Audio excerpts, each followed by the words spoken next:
குழந்தைக்காக ட்ரை பண்றீங்களா? அப்போ இந்த வீடியோ உங்களுக்கு தான்.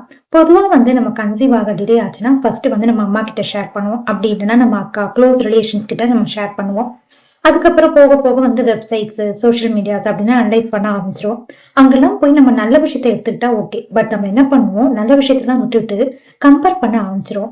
எனக்கு தெரிஞ்சு நிறைய வாட்ஸ்அப் குரூப்லாம் ஃபெர்டிலிட்டி ரிலேட்டட் நிறைய போஸ்ட் ஷேர் பண்ணுவாங்க.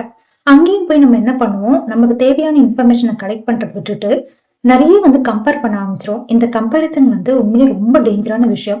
அது உங்களுக்கு கிடைக்க வேண்டிய சக்சஸ் அப்படியே தரன்னு விட்டு விட்டுரும். Each baby is different. அதே மாதிரி every body is different.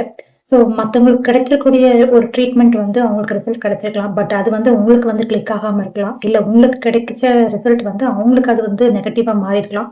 So நம்ம எதையுமே ப்ரிடிக்ட் பண்ண முடியாது. நல்ல விஷயத்தை எடுத்து நீங்க ட்ரை பண்ணுங்க அண்ட் ரிசல்ட் கண்டிப்பா நல்லதே நடக்கும்.